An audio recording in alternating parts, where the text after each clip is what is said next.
ही लक्ष्मी पहिल्यांदा चिकन खाताना.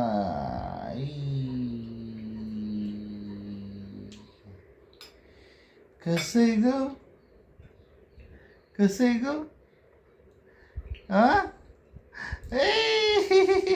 आवडलं तिला.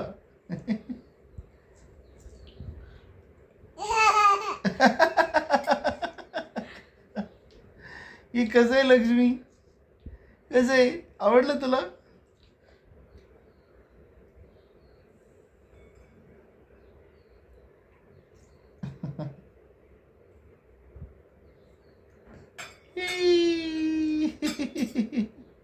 कसं आहे ग?